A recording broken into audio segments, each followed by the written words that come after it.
Dieu dit: « Cher fils, donne-moi juste 2 minutes de ton temps, c'est tout ce dont j'ai besoin. » Avez-vous déjà songé que tout ce qui manque à votre vie, c'est peut-être une pause? 2 minutes, ni plus ni moins, c'est tout ce que Dieu vous demande en ce moment. Ce n'est ni l'argent, ni la perfection, ni une vie sans erreur. C'est juste votre temps, car en 2 minutes, quelque chose peut arriver. Quelque chose que les médecins ne peuvent expliquer, que la logique ne peut atteindre, mais que le ciel a déjà préparé pour vous. Peut-être en avez-vous assez de lutter, d'attendre, de croire. Mais et si ces 2 minutes étaient le début de votre transformation? Ce message n'est pas apparu sur votre écran par hasard. Si vous êtes arrivé jusqu'ici, c'est qu'il y a une promesse qui attend d'être accomplie, une bénédiction qui attend un signe de votre part, une transformation prête à s'accomplir. Et tout commence par un simple geste. Arrêtez-vous, écoutez et laissez Dieu parler. Si ce message a touché votre cœur, ne partez pas sans abonnez-vous à la chaîne, activez les notifications et partagez avec quelqu'un qui a besoin d'entendre cela de toute urgence. En 2 minutes, Dieu change les destins. Écrivez cette phrase ci-dessous dans les commentaires pour témoigner publiquement de ce que Dieu s'apprête à faire dans votre vie. Déclarons-le ensemble. Les promesses de Dieu basées sur Éphésiens 3:20. Il y a une promesse dans Éphésiens 3:20 qui change complètement la façon dont nous voyons les limites de la vie. Celui qui est capable de faire infiniment plus que tout ce que nous demandons ou imaginons. Avez-vous déjà réfléchi à cela? Dieu ne travaille pas avec le minimum. Il travaille avec l'infiniment plus. Cela signifie que même lorsque vous pensez demander quelque chose de grand, il planifie déjà quelque chose d'encore plus grand. Mais il y a un secret ici. Cette promesse est activée par la foi, ce qui compte. Ce n'est pas ce que vous méritez, mais ce qu'il veut vous donner. Et quand nous croyons sincèrement, même sans voir, la réponse arrive et elle est pleine de miracles, d'honneur et de transformation. Si aujourd'hui vous avez l'impression que rien ne se passe, c'est peut-être simplement le ciel qui s'organise pour vous surprendre. La promesse tient, elle n'expire pas, ne faillit pas, ne dépend pas du temps humain. Dieu agit au-delà de vos espérances et exactement au moment où vous en avez le plus besoin. Pleine confiance dans la puissance de Dieu au-delà des attentes humaines. Faire véritablement confiance à Dieu est l'une des décisions les plus audacieuses que l'on puisse prendre, car il ne s'agit pas de comprendre, mais de s'abandonner. La logique humaine exige des preuves, des garanties, du contrôle. Mais cela, vraie foi, commence là où le contrôle s'arrête. Dieu agit dans les failles de nos limites. C'est lorsque nous avons tout essayé et que rien n'a fonctionné qu'il intervient et rend l'impossible simple. Vous connaissez cette situation que vous avez déjà déclarée perdue? Eh bien, Dieu y voit encore un but. Les attentes humaines voient des murs, Dieu voit des portes. Pendant que vous essayez de comprendre le comment, il a déjà le quand prêt. Mais pour cela, vous devez vous reposer en lui. Ce n'est pas une foi théorique, c'est une foi en action. C'est se réveiller, prendre une grande inspiration et dire « Seigneur, je ne sais pas comment les choses se passeront, mais j'ai confiance en toi. » Cette confiance émeut le ciel. C'est elle qui transforme le désespoir en miracle et la pénurie en provision. Et le meilleur dans tout ça, cela ne dépend pas de votre force, mais de sa fidélité. Miracle financier et libération de la dette. Parler de miracle financier n'est pas une question de cupidité, mais de libérer. Dieu ne veut voir personne asservi par les dettes, accablé par les factures, honteux de ne pas pouvoir subvenir à ses besoins essentiels. Il est un Père généreux et juste, soucieux de chaque détail de notre vie, y compris de nos finances. Mais le miracle ne commence pas à la banque, il commence dans le cœur. Avant d'atteindre le compte en banque, Dieu transforme l'esprit. Il nous apprend à honorer, à planter avec sagesse, à gérer de manière responsable. Puis, il libère les ressources. Parfois, cela se présente sous la forme d'une opportunité d'emploi inattendue, d'une dette renégociée, d'une aide qui semblait impossible. Mais le fait est que, lorsque Dieu décide de libérer, rien ne peut arrêter. Si vous étouffez sous les dettes, sachez ceci, ce n'est pas la fin de votre vie. C'est le début d'un témoignage. Priez avec foi, déclarez votre provision et agissez avec sagesse. Dieu vous sortira du rouge et vous apprendra à vivre dans l'abondance et la paix. Transformation profonde et nouvelle voie vers la prospérité. La véritable prospérité ne commence pas par l'argent, mais par un changement intérieur. Dieu ne fait pas de promesses au cœur non préparé. Il transforme d'abord la racine avant de faire fleurir le jardin. C'est pourquoi parfois, avant que l'abondance ne se manifeste, un processus intérieur s'opère, un ajustement des valeurs, une guérison des émotions, un éveil spirituel. Beaucoup de gens désirent la bénédiction sans préparation. Mais Dieu vous aime tellement qu'il ne vous donne rien qui vous éloigne de lui. Il vous façonne, vous fortifie, et c'est seulement alors qu'il vous donne.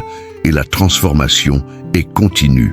Soudain, vous commencez à penser différemment, à agir avec plus de détermination et à vous entourer de personnes qui vous encouragent.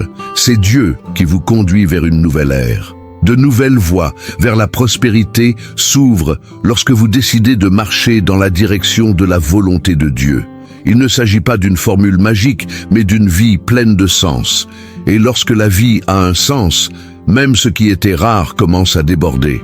Prospérer, c'est plus que posséder. C'est s'épanouir dans tous les domaines.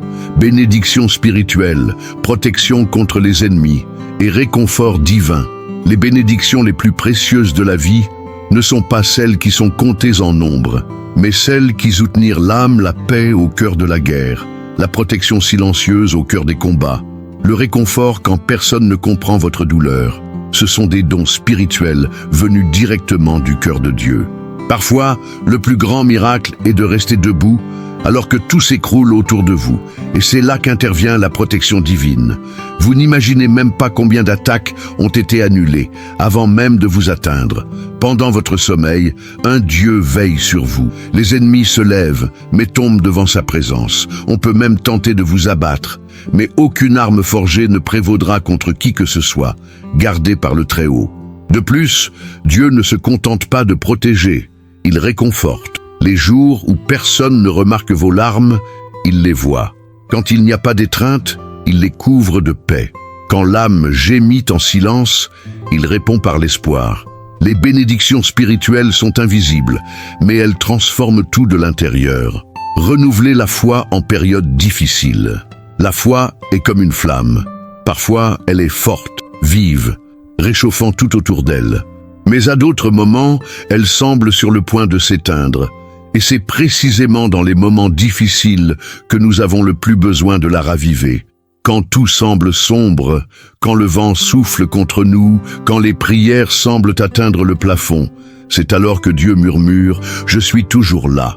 Renouveler sa foi ne consiste pas à nier la douleur, mais à décider de persévérer malgré elle.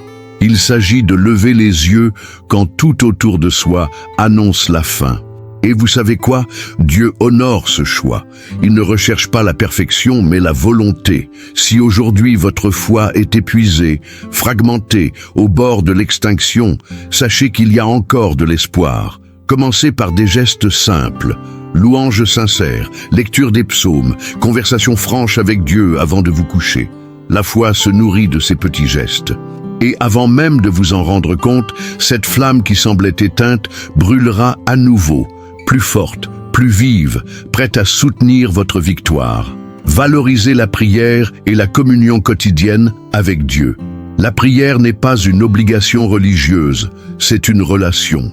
C'est comme s'asseoir à table avec un Père qui connaît chaque détail de votre vie et qui souhaite néanmoins vous entendre chaque jour. Parfois, on pense avoir besoin de belles paroles, de rituels, mais Dieu ne veut que la vérité. Une conversation simple et honnête, telle que vous êtes. Lorsque vous faites de la prière une habitude quotidienne, tout commence à changer. Votre vision devient plus claire, votre cœur ralentit et vos décisions prennent une direction. De plus, vous devenez plus fort pour affronter tout ce qui se présente. N'attendez pas que le chaos s'installe pour prier. Priez aussi dans les moments calmes, car c'est alors que vous construisez les fondations pour affronter la tempête. Envie de vous lancer? Réservez 5 minutes par jour. Lisez un psaume. Remerciez pour quelque chose de simple. Parlez de vos difficultés. Vous pouvez même l'écrire dans un carnet, comme un journal intime avec Dieu. Petit à petit, cela deviendra communion, non pas de la religiosité, mais de l'intimité. Et plus vous lui parlerez, plus vous apprendrez à l'écouter. Et croyez-moi, quand Dieu parle, tout change. Libération émotionnelle des relations toxiques et trompeuses. Toutes les relations ne sont pas une bénédiction. Parfois, ce qui semblait être de l'amour devient une prison. Et ce qui semblait être de l'amitié se transforme en poison déguisé. Dieu ne vous a pas appelé à vivre prisonnier d'une souffrance émotionnelle déguisée en affection. Il veut vous voir libre, libéré de la manipulation, des exigences injustes, des personnes qui épuisent votre paix intérieure et déforment votre identité. La libération commence lorsque vous comprenez que l'amour de Dieu pour vous est plus grand que toute histoire qui se termine mal. Les relations toxiques n'ont aucun pouvoir sur votre valeur. Et même si couper les ponts est douloureux, la séparation est source de guérison. Dieu écarte certaines personnes de votre chemin. Ce n'est pas une punition, c'est une protection. Si vous avez l'impression d'être prisonnier de quelque chose qui ne fait que vous éloigner de qui vous êtes en Dieu, commencez à prier pour recevoir sagesse et force. Le Saint-Esprit vous donnera le discernement. Et lorsque vous ferez ce premier pas vers la liberté, le ciel vous soutiendra. Les relations saines naissent lorsque vous apprenez à vous aimer comme Dieu vous aime. Dieu comme pourvoyeur, consolateur et protecteur inconditionnel. Dieu n'est pas seulement un Père qui donne, il est un Père qui s'occupe de tout. Il pourvoit à vos besoins, vous réconforte dans la douleur et vous protège même lorsque vous ignorez le danger. Parfois, nous cherchons des personnes qui nous offrent ce que seul Dieu peut offrir, la véritable sécurité. Et quand la vie s'écroule, c'est lui qui nous tend les bras et nous dit « Je suis toujours là ». En tant que pourvoyeur, Dieu ouvre des portes là où il n'y avait que des murs. Il utilise des moyens improbables, des personnes inattendues et même des crises pour vous apporter ce dont vous avez le plus besoin. En tant que consolateur, il ne fait pas taire la douleur mais transforme les larmes en force. Vous pouvez pleurer, mais vous ne serez jamais seul. Et tel un protecteur, il agit en coulisses. Cette porte qui ne s'est pas ouverte, c'est lui qui vous a libéré. Cette relation qui a pris fin, c'est lui qui vous a protégé. Dieu est inconditionnel. Il ne vous abandonne pas. Même lorsque vous vous éloignez, il reste proche, attendant votre retour avec amour et les bras ouverts. Reconnaissance de la valeur personnelle et de l'identité en Dieu. Tu n'es pas ce que les autres ont dit. Tu n'es pas le rejet que tu as subi, ni les erreurs que tu as commises. Ton identité ne réside pas dans l'opinion des autres, mais dans le regard de celui qui t'a créé. Dieu te connaît depuis ta naissance et a perçu ta valeur avant même que tu n'entreprennes quoi que ce soit. Sa valeur n'est pas négociable. Le problème, c'est que le monde essaie constamment de vous coller des étiquettes. Et si vous n'êtes pas sûr de votre identité en Dieu, vous finissez par croire à de fausses étiquettes. Mais en plongeant dans la parole, vous découvrez que vous avez été choisi, mis à part et appelé par votre nom. Vous êtes un enfant bien-aimé, un héritier des promesses, un temple du Saint-Esprit. Cela change tout. Envie de retrouver votre estime de soi? Commencez à vous voir comme Dieu vous voit. Proclamez les vérités de la Bible. Lisez Éphésiens, les psaumes et Ésaïe 43. Chaque fois que vous répéterez ces promesses à voix haute, vous reprogrammerez votre esprit et le fortifierez. Ceux qui se voient à travers le regard de Dieu marchent avec plus de détermination et vivent avec plus de courage. L'espoir et la foi face au rejet, à la douleur et à la solitude. Le rejet fait mal, la solitude ronge en silence, et la douleur non traitée devient une prison invisible. Mais un espoir survit même dans les vallées les plus sombres. La présence de Dieu quand tout le monde tourne le dos, il reste. Quand personne n'écoute, il entend même les pensées que vous n'osez jamais exprimer à voix haute. La foi en Dieu est le fil qui nous unit quand tout s'effondre. Et nul besoin de faire semblant d'être fort. Dieu n'exige pas la perfection, il accueille la sincérité. Alors pleurez, parlez-lui, confiez-lui votre souffrance, car c'est dans cet environnement réel et brut qu'il agit avec le plus d'intensité. Il ne vous rejette pas. Au contraire, t'as choisi dès le début. Vous avez peut-être été abandonné, ignoré par ceux en qui vous aviez confiance, mais Dieu ne vous a jamais oublié. Et si vous continuez à lui faire confiance, même à travers les larmes, le ciel agit en votre faveur. Votre histoire n'est pas terminée. Le rejet n'est pas la fin. Ce n'est qu'une virgule dans le scénario que Dieu écrit avec gloire et victoire. Restitution, honneur et élévation spirituelle comme récompense de la fidélité. Dieu n'ignore pas ce que vous avez traversé en silence. Chaque larme, chaque renoncement, chaque fois que vous avez choisi d'obéir sans comprendre, tout est compté. La fidélité dont vous avez fait preuve en coulisses sera honorée en public. Car le Dieu qui voit dans le secret est le même Dieu qui exalte au temps voulu. La restitution divine ne se limite pas à rendre ce qui a été perdu. Elle multipliée, qu'est-ce qui vous a été volé? Votre paix, votre joie, vos opportunités. Dieu vous le rendra au double.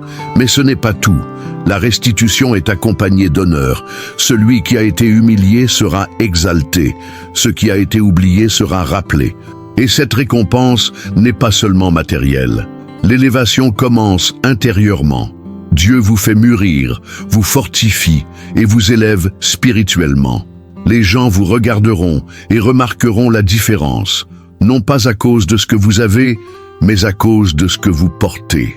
La fidélité pose les fondations pour que la gloire de Dieu se manifeste sans mesure. Guérison émotionnelle et physique par le Saint-Esprit. Le Saint-Esprit n'est pas seulement une douce présence, il est une force active, pouvoir réparateur. Quand il entre, rien ne reste brisé.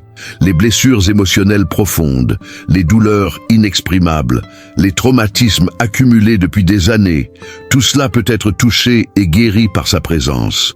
Et le plus beau, c'est qu'il le fait avec amour, sans hâte et sans pression. Parfois, la guérison commence par un cri inattendu pendant la prière. D'autres fois, elle commence par une paix qui surgit de nulle part et semble murmurer « Tout ira bien ». Le Saint-Esprit sait où toucher. Il va en profondeur, là où le psychologue ne peut accéder, là où le médecin ne peut pas. Et oui, il guérit aussi le corps. La maladie que la médecine ne peut expliquer, il peut la dissiper d'un souffle. Envie de vivre cela? Commencez à le chercher vraiment. Chantez un chant de louange, lisez la parole, consacrez-vous à l'adoration, parlez-lui comme à un ami. La guérison est un processus, mais c'est aussi une promesse. Et lorsque le Saint-Esprit trouve un endroit, il ne se contente pas de guérir, il transforme toute la maison. Rôle du croyant comme lumière et sel de la terre, avec une mission divine. Vous n'êtes pas ici par hasard. Dieu vous a placé en ce temps, dans cette génération, avec une mission divine. Jésus a dit que nous sommes la lumière du monde et le sel de la terre. Et ce n'est pas une métaphore, c'est une question d'identité. La lumière illumine là où règne l'obscurité. Le sel donne du goût, conserve, guérit. Et c'est exactement ce dont le monde a besoin, des personnes qui portent la présence de Dieu dans tout ce qu'elles font. Vous n'avez pas besoin d'un micro, d'une chaire ou d'une grande tribune. Votre mission commence là où vous êtes, au travail, à la maison, à l'école, dans le bus. Être une lumière, c'est traiter avec respect ceux que personne ne voit. C'est apporter de l'espoir lors d'une conversation rapide. C'est maintenir son intégrité quand tout autour de vous est corrompu. Dieu vous a appelé à être une référence et non un reflet. Ceux qui vivent avec lui portent en eux quelque chose de différent et le monde le remarque. Alors, si vous avez l'impression d'être déconnecté ou sans but, rappelez-vous, tu portes en toi la flamme que le monde a besoin de voir. Vivez avec intention, car votre simple existence porte déjà une transformation. Guerre spirituelle et victoire garantie pour ceux qui ont confiance. La vie spirituelle n'est pas une promenade de santé, c'est une bataille quotidienne. Et l'ennemi ne s'intéresse pas à ceux qui vivent dans le confort, mais à ceux qui ont un but. Par conséquent, plus on se rapproche de Dieu, plus le combat s'intensifie. Mais voici la bonne nouvelle. La guerre est réelle, mais la victoire est déjà déclarée. Dieu ne vous a jamais appelé à combattre seul. Il vous donne des armes spirituelles, la prière, la parole, le jeûne, la foi. Lorsque vous utilisez ces outils, le ciel se met en marche. Et même si vous êtes au cœur du feu, un quatrième homme est avec vous, comme dans la fournaise de Shadrach, Meshach et Abed-Négo. Le secret n'est pas de ne pas combattre, mais de savoir qui combat avec vous. Quand on fait confiance, même sans voir d'issue, Dieu intervient avec une stratégie. Et parfois, la meilleure arme est le silence. D'autres fois, c'est l'adoration au milieu des larmes. La bataille peut même sembler perdue, mais ceux qui font confiance au Seigneur finissent toujours par rester debout. Le courage d'affronter le passé et de libérer les traumatismes. Beaucoup de gens essaient d'avancer tout en traînant le poids d'un passé non résolu. Mais impossible de vivre dans le nouveau si l'on est encore coincé dans le passé. Et vous savez quoi? Dieu ne veut pas que vous fuyiez votre passé. Il veut vous guérir grâce à lui.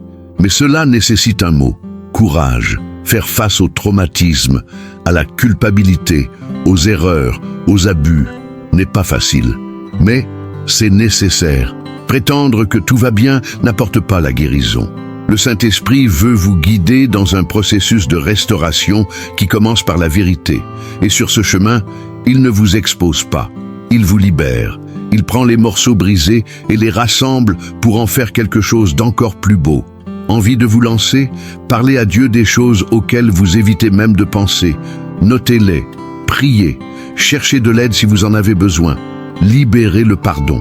Et sachez, rien dans votre passé n'est trop grand pour arrêter le plan de Dieu pour votre avenir. Un traumatisme a peut-être marqué votre histoire, mais Dieu l'utilisera même pour montrer qu'il est un expert en rédemption. Appelez à l'action avec audace, foi et obéissance. Il arrive un moment où l'on ne peut plus se contenter d'écouter, de réfléchir et d'attendre. Dieu nous appelle point agir. Et cette action nécessite 3 ingrédients. Audace, foi et obéissance, l'audace d'avancer. La foi de persévérer même sans voir. L'obéissance de suivre la direction même si elle paraît illogique. Pensez-vous que David a vaincu Goliath grâce à sa force? Non. Il a gagné parce qu'il a eu le courage d'obéir et la foi pour affronter la situation. Et c'est pareil pour vous. Certaines situations ne changeront que si vous faites le premier pas. Si vous vous exprimez, même avec peur, si vous sortez de votre zone de confort et que vous avez confiance en Dieu pour vous guider. La promesse est réelle, mais ceux qui vivent son accomplissement sont ceux qui répondent à l'appel. N'attendez pas que tout soit parfait. Dieu ne choisit pas les plus préparés, il prépare ceux qui disent « oui ». Et lorsque vous agissez avec obéissance, le ciel se met en marche. Car la foi ne se résume pas à croire, c'est agir comme quelqu'un qui a vu cela se produire. Promesse d'abondance, de joie et de miracles quotidiens. Beaucoup pensent que les miracles ne se produisent que lorsque la mer s'ouvre ou qu'un aveugle retrouve la vue. Mais Dieu agit aussi dans les petites choses, une délivrance silencieuse, une réponse inattendue, une paix surgit de nulle part. Un miracle n'est pas un événement rare, c'est une conséquence de la vie, en alliance avec Dieu. Sa promesse n'est pas seulement de survivre, c'est vivre dans l'abondance et l'abondance ne se résume pas à l'argent. C'est connaître la joie même dans les moments difficiles. C'est avoir une foi indépendante des circonstances. C'est donner un sens à sa vie. En vous alignant avec les cieux, les miracles s'intègrent à votre quotidien. Envie de vivre cela? Réveillez-vous avec gratitude. Priez avant de prendre une décision. Recherchez sa présence avant de chercher des solutions. Et soyez attentifs, car Dieu parlera dans les détails. Il ouvrira des chemins là où il n'y en avait pas. Il répandra la joie là où il n'y avait que de la tristesse. Il a promis la vie en abondance, et il l'accomplit. Chaque jour, victoire sur la peur, l'insécurité et les attaques ennemies. La peur nous paralyse, l'insécurité nous fait douter même de ce que Dieu a déjà confirmé, et les attaques spirituelles tentent de nous faire reculer. Mais il y a une vérité à retenir. Celui qui est en Christ ne combat pas pour la victoire, il combat à partir de la victoire. Jésus a déjà gagné, et ceux qui marchent avec lui portent cette autorité. L'ennemi tentera d'utiliser vos faiblesses contre vous. Il murmurera des mensonges, alimentera le doute et vous fera tomber. Mais il ne gagnera que si vous oubliez qui vous êtes. Alors, nourrissez votre esprit de la parole, proclamez vos promesses à voix haute et couvrez-vous de prières. La peur ne peut résister à un cœur rempli de la présence de Dieu. Chaque fois que vous choisissez de faire confiance, même si vous tremblez intérieurement, le ciel se renforce en vous. Votre victoire commence par une décision. Ne reculez pas. Levez-vous. Priez comme si vous aviez déjà gagné. Marchez comme si vous aviez un objectif. L'ennemi peut même rugir. Mais celui qui a le lion de la tribu de Juda à ses côtés n'est pas intimidé par les ombres. Dieu comme un ami proche, constant et digne de confiance. Au milieu de tant de connexions superficielles, sachant que Dieu veut être à vous intime, il est puissant. Il n'est ni un juge distant, ni un être qui n'apparaît qu'en temps de crise. Il veut vous accompagner, écouter vos joies et vos angoisses, rire de vos blagues et vous réconforter les jours où vous-même ne comprenez pas ce que vous ressentez. Dieu est constant. Quand tout le monde change, il demeure. Quand vos émotions fluctuent, il reste inébranlable. Vous pouvez lui faire confiance comme vous faites confiance à votre meilleur ami, et même plus, parce qu'il ne trahit pas les secrets, il ne vous abandonne pas dans la douleur, et il ne vous rejettera jamais. Vous pouvez lui parler dans les embouteillages, dans la file d'attente à la banque ou en faisant la vaisselle. Sa présence s'intègre partout. Et le plus beau, plus vous partagez votre vie avec Dieu, plus vous réalisez qu'il a toujours été là. Il vous comprend sans avoir besoin de beaucoup de mots. Il sait quand vous faites semblant d'aller bien. Et pourtant, il choisit de rester. Car son amitié ne dépend pas de vos performances, mais de l'amour qu'il vous porte. Maintenant, dites-moi, après tout cela, qu'est-ce qui vous empêche de franchir ce pas de foi ? Peut-être avez-vous entendu tant de voix négatives, traversé tant de déceptions, affronté tant de souffrances, que vous avez fini par douter même des plus belles promesses que Dieu vous a faites. Mais aujourd'hui, c'était différent. Aujourd'hui, vous l'avez ressenti. Et si vous l'avez ressenti, c'est parce que Dieu vous a touché. La question n'est plus maintenant « Est-ce que Dieu me parle ?» mais plutôt « Qu'allez-vous faire de ce message ? Allez-vous lâcher prise ? Ou allez-vous entamer dès aujourd'hui un nouveau cycle de foi, de confiance et de transformation ? La décision vous appartient, mais sachez ceci, Dieu est toujours à vos bras ouverts, attendant simplement un signe de votre part. Réfléchissez, qu'attend le ciel de vous ? Quel aspect de votre vie doit être abandonné, mis en confiance, restauré ? Dieu a déjà commencé quelque chose de profond aujourd'hui, et il ne s'arrêtera pas. Mais c'est maintenant à vous d'agir. Répondez avec foi, avec audace et par la prière. Si ce mot vous parlait, abonnez-vous à la chaîne, activez les notifications et partagez avec quelqu'un qui en a besoin de toute urgence. Et dites-moi ici dans les commentaires, quelle partie de ce message a le plus touché votre cœur ? Grandissons, apprenons et devenons plus forts ensemble en sa présence.